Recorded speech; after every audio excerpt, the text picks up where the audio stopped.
जय हिंद। मैं यमीन न्यूज अंडमान 24/7 में आप सभी का स्वागत करता हूं। हम सब जानते हैं कि हमारी जो समुद्री यात्रा जहाजी जो है एक हमारे लिए माध्यम है जिसे हम अपनी जीवन रेखा भी कहते हैं। फिर चाहे वो कार्गो के लिए इस्तेमाल किया जाए या फिर पैसेंजर्स के आने जाने के लिए। ये छोटे छोटे जहाज जो होते हैं इसी के माध्यम से जो है एक आइलैंड से दूसरे आइलैंड भी जाते हैं। यहाँ के लोग इन्हीं छोटे छोटे बोट्स पर निर्भर रहते हैं और बड़ी बोट भी है जो मुख्य भूमि जाती है। कई सारे बड़े बड़े कार्गोज भी हैं। तो देखा जाए तो पानी का जो ट्रांसपोर्टेशन है उसके लिए शिप्स को जो है अंडमान निकोबार में इसे लाइफलाइन कहा जाता है। अगर शिप सेवाएं ना हो तो आप उसका अंदाजा लगा सकते हो कि यहाँ पे हमें कई सारी दिक्कतों का सामना करना पड़ेगा। फिर चाहे वो एक द्वीप से दूसरा द्वीप जाना हो या यहाँ से वहां सामान पहुंचाना हो, सब अगर प्लेन के माध्यम से किया जाए तो फिर आप अनुमान लगा सकते हो कि ये कितना महंगा पड़ेगा, कितना कठिन भी होगा। समुद्री यात्रा की जो सुरक्षा है उसके लिए हमारे देश में दो किस्म के कानून बनाए गए। एक है मर्चेंट शिपिंग एक्ट और दूसरा है इनलैंड वेसल्स एक्ट। इन्हीं मुद्दों को और बारीकी से जानने के लिए समझने के आज हम जो है विपुल धस्माना जी जो उत्तराखंड के निवासी, हम उनसे मिलेंगे जो टेक्निकल एंड लीगल एक्सपर्ट है इनलैंड वेसल्स एक्ट में। चीफ इनलैंड वेसल सर्वेयर के तौर पे विपुल धस्माना जी जो है अंडमान निकोबार हमारे द्वीप समूह में यहाँ कार्यरत थे। विपुल सर और उनकी टीम जो है कार्गो और पैसेंजर शिप की जो बराबर सर्वे करते आए हैं। जो छोटे जहाज और बोट्स होते हैं जो यहाँ पे इस्तेमाल किए जाते हैं, वाटर स्पोर्ट्स में भी जिन जहाजों का इस्तेमाल किया जाता है उनको सर्टिफिकेट ऑफ सर्वेस भी देते हैं। तो चलिए अभी हम सीधा विपुल धस्माना जी से मिलेंगे। जय हिंद सर। जय हिंद। कैसे हैं आप? बढ़िया, बहुत बढ़िया। कब आए अंडमान आप? मैं 2 तारीख को आया था जी। मैं basically national institute of water sport की तरफ से एक खास मिशन में आया था यहाँ पर हेवलॉक में, जहाँ पर जो आपके टॉयबल्स होते हैं ना, जो बनाना बोट वगैरह वगैरह होते हैं, उनके सर्टिफिकेशन प्रोसेस के बारे में सोचने के लिए कि कैसे उनका सर्टिफिकेशन प्रोसेस हो, क्योंकि सिमिलर काइंड ऑफ चीज जो है वो उत्तराखंड में भी है। अच्छा। देखिए अंडमान में क्या है कि इतनी वैरायटी है एक्टिविटीज की, इनलैंड वेसल की चलने की है, बड़े वाले वेसल्स हैं, कार्गो पैसेंजर और वाटर स्पोर्ट्स की भी कितनी विधाएं हैं यहाँ पर। और सेम चीज जो है हमने वहाँ रेप्लिकेट की थी उत्तराखंड में, और जो रेप्लिकेट की थी उसमें मैं यहाँ इसलिए आया कि इस चीज को समझ सकूं और अपने उत्तराखंड में जाके इसको जो हमारा लेक्स है वहाँ पर इसको हम इंकरेज करें टूरिज्म के लिए। लेकिन ये सॉल्ट वाटर शिप्स जो होते हैं और स्वीट वाटर के होते हैं, इसमें कुछ फर्क नहीं होता? इसकी कोई अलग से ट्रेनिंग नहीं होती?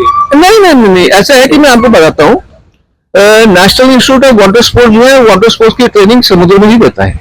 ओके। अगर प्रोटेक्टेड हार्बर में देता है, मतलब 1 नॉटिकल माइल के अंदर। तो जिसने एक बार वो गोवा में ट्रेनिंग कर ली, जिस बच्चे ने, तो वो किसी भी जगह किसी भी पानी में जा सकता है, बशर्ते वो नदी ना हो। अच्छा।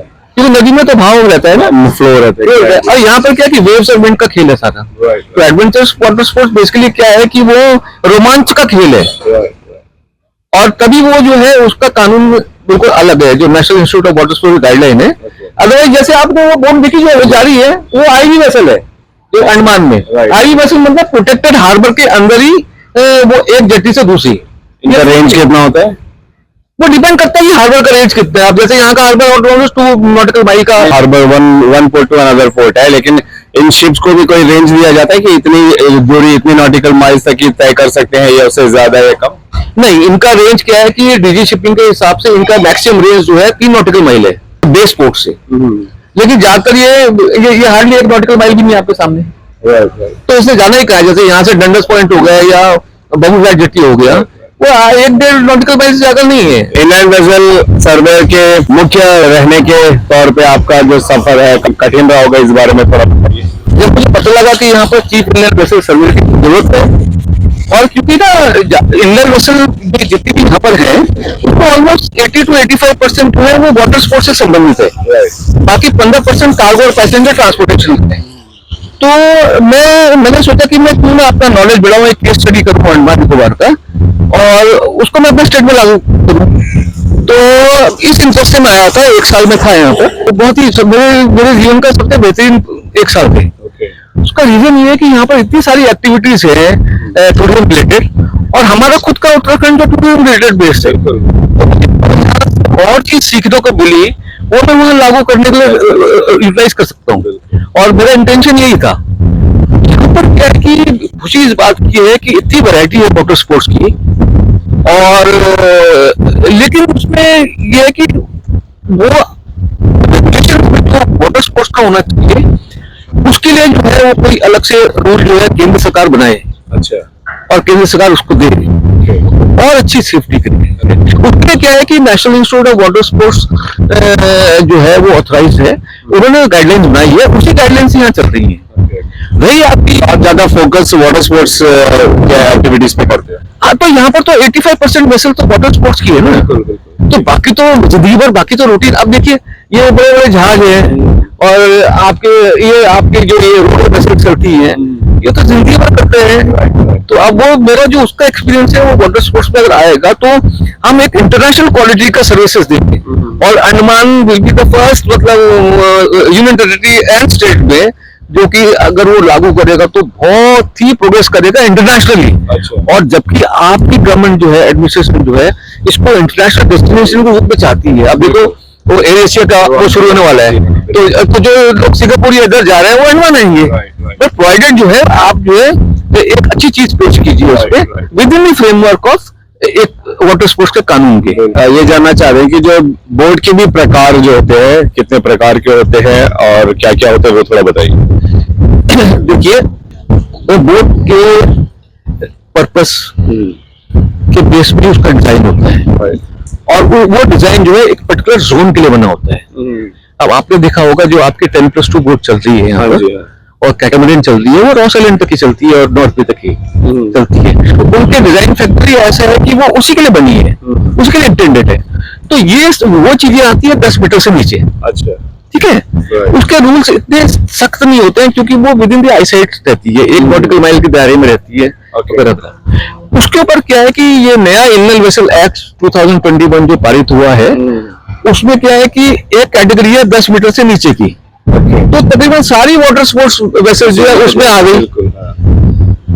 फिर 10 से 24 मीटर की एक और स्पेसिफिकेशन है। अब 10 से 24 वाले बोट के लेंथ में क्या है कि उसमें जो सर्टिफिकेशन होगा वो IACS से होगा। ये 11 नोटिफाइड बॉडी है, जिसमें हमारा IRS भी है। तो वो उसको करेगा, बट उसका जो एनुअल सर्वे होगा वो office of the chief surveyor करेगा। ठीक है, और 24 मीटर से जो ऊपर है, जैसे ये है, ये टोटली जो है वो IRS, India register of shipping, कुछ वही करेगा। इसमें क्या है कि एक्सेप्शन एक ही है कि इसमें कोई मिलिट्री बोट नहीं आएंगी, एग्जेम्प्टेड है। इसमें पुलिस बोट नहीं आएंगी, इसमें फिशिंग बोट नहीं आएंगी, फिशिंग बोट भी नहीं आएंगे। नहीं, उसका कानून अलग है। ये जो आप देख रहे हैं ये वाला डोंगी हो गया, या यहाँ पर आपको फिशिंग का जो 40 फीट का बोट हो गया, उसका रूल्स अलग है। हम मेरीन लॉज के बारे में भी जानना चाहेंगे कि what is the marine law ensure. 2 तरह के मेरीन लॉ हैं, एक तो बोलते हैं मर्चेंट शिपिंग एक्ट, और एक बोलते हैं inland vessel act. Merchant shipping act basically sea going vessels के लिए है, जो हार्बर के बाहर जाती है। ठीक है, लेकिन जो प्रोटेक्टेड हार्बर के अंदर का जो ऑपरेट करते हैं, या कोस्ट के किनारे चलते हैं, उसकी एक और कैटेगरी है नियर कोस्टल वेसल्स, NCV, जो आपका ये मैक्रूज हो गया और बाकी हो गए, ये नियर कोस्टल वेसल्स हैं। ओके, और सबसे लोएस्ट कैटेगरी है इनलैंड वेसल। इनलैंड वेसल क्या है कि एक सीमित दायरे में हार्बर के अंदर ही चलते हैं, और वहीं पर उनका वाटर स्पोर्ट्स वगैरह आना जाना होता है, ये करके। तो ये 3 कैटेगरी है, और वाटर स्पोर्ट्स जो है वो बेसिकली वो IV एक्ट के तहत आता है, और स्पेशल प्रोविजन, उसमें एक स्पेशल प्रोविजन है, उसमें आ सकता है। बट अदरवाइज ये नेशनल मिनिस्ट्री ऑफ टूरिज्म को इसको चीज टेकअप करनी चाहिए कि किस तरह से वो वाटर स्पोर्ट्स का एक अलग कानून है। कि देखिए, कार्गो एंड पैसेंजर मूवमेंट को वाटर ट्रांसपोर्टेशन बोलते हैं, और वाटर स्पोर्ट्स को बेसिकली एडवेंचर वाटर स्पोर्ट्स बोलते हैं। दोनों में बहुत फर्क है। वाटर ट्रांसपोर्टेशन का स्पीड से कोई लेना देना नहीं है, वो अपना एक निर्धारित गति से चलता है, वो ट्रांसपोर्टेशन है। लेकिन एडवेंचर वाटर स्पोर्ट्स का थ्रिल से, स्पीड से, एडवेंचर से लेना देना है। तो उसमें क्या है कि वो ज्यादातर जेट प्रोपेल्ड जो है वो हाई स्पीड से चलती है।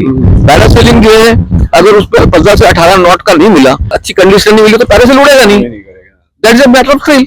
आपका जेट स्की हो गया, वो कितना भी जिसको आप हल्पा बोलते हो यहाँ पर, मतलब डिस्टर्ब सी बोलते हो, वो वाटर स्पोर्ट्स काम वाटर के लिए तो होता ही नहीं। वो तो जितना आप उसमें थ्रिल होगा, उतना एंजॉय करेंगे। लेकिन अनफॉर्चुनेटली हमारे देश में ये उल्टा है, हम बोलते हैं हर चीज कम वाटर में होनी चाहिए, लेकिन जो इंटरनेशनल टूरिस्ट अगर आएंगे तो वो थ्रिल के लिए आते हैं, एडवेंचर वाटर स्पोर्ट्स के लिए। अब जैसे ये चार में अगर आप देख रहे होंगे तो ये लाल सी जो बोटें हैं, आईवी वेसल है, ये सेमी सबमरीन है, इनको रीफ लुकर बोलते हैं। मतलब मेरे जैसे बुजुर्ग जो हैं उनको पानी में उतरने की जरूरत नहीं है कोरों पर दिखने के लिए। आप उसमें बैठिए, वो आपको कोरों में दिखाएंगे। And I am safe, elderlies are safe, children are safe, है नहीं। और लेकिन अब जैसे आप यंग है तो आप कोरों को दिखने डाइव कर सकते हैं, लेकिन मेरे तो परमिशन नहीं है, एज अलाउ नहीं करता। उनको स्विम में नहीं आता, वो लोग उनके नहीं, उसको इतने छोटे डाइव के लिए स्विम का जरूरत नहीं होता है, क्योंकि उसके साथ इंस्ट्रक्टर रहता है ना। तो आपने बहुत अच्छा सवाल किया।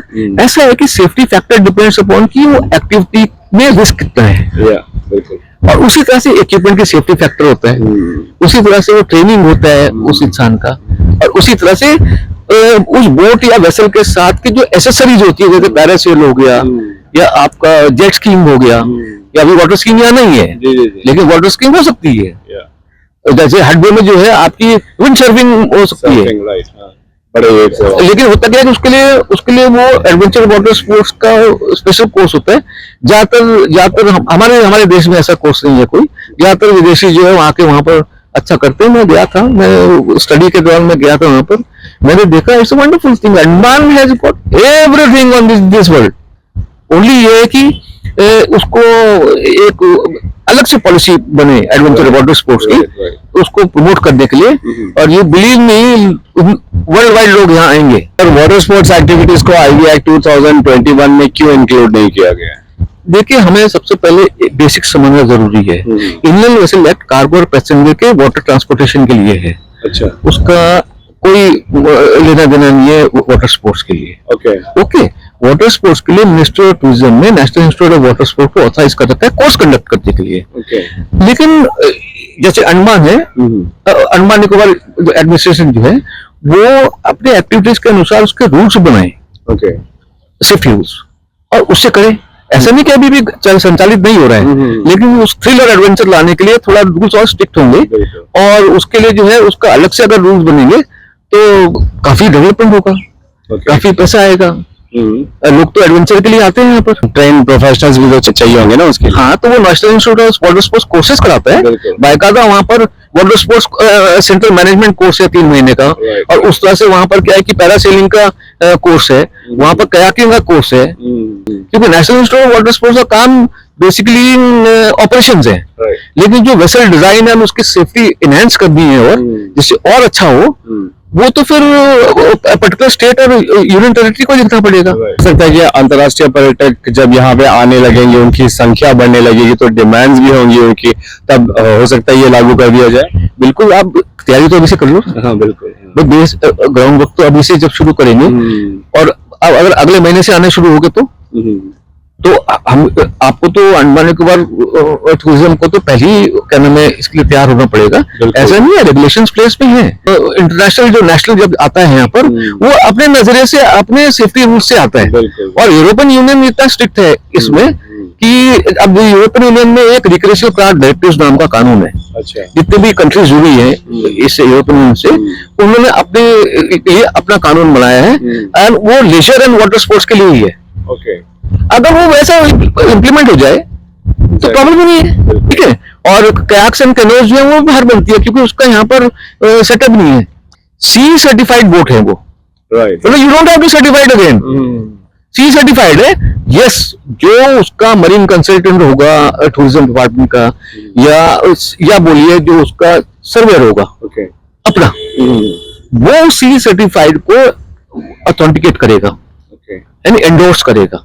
तो वो एक चैनल बन गया, एंड बहुत आसान चैनल है ये हमारे यहाँ, क्योंकि ये शुरुआती स्टेज में है, इतना अभी डेवलप हो गया है। तो अगर अंडमान निकोबार के ऑपरेटर्स और जितने भी स्टेक होल्डर्स हैं, अगर उस पर ध्यान दें, तो वो चीज उसको यहाँ पर रिक्वेस्ट कर सकते हैं अंडमान निकोबार एडमिनिस्ट्रेशन को कि भाई इंटरनेशनल टूरिस्ट आएंगे तो हम उनको उनके हिसाब से जो है वो चीज प्रोवाइड करें, और वो क्यों नहीं सेफ महसूस करेंगे। थैंक यू विपुल सर, हमसे इतनी सारी जानकारियां साझा करने के लिए। हम उम्मीद करते हैं कि हमारे द्वीपों के लोगों को भी आज विपुल धसमाना जी से बात करते हुए बहुत सारी वाटर स्पोर्ट्स से रिलेटेड जानकारियां मिली होगी, इंडियन वेसल एक्ट के बारे में भी पता चला होगा। अगर आप लोगों को किसी भी प्रकार की कोई भी शंका है तो कृपया करके आप कमेंट सेक्शन में अपनी राय जरूर लिखिए। आई एम श्योर कि विपुल सर बराबर कमेंट्स भी चेक करते होंगे और उनका जवाब भी दोगे। यही रीजन है कि मैंने हाल में ब्लॉग लिखना शुरू किया है अपना, जो टोटली इंडियन वेसल और वाटर ट्रांसपोर्टेशन और वाटर स्पोर्ट्स पर केंद्रित है।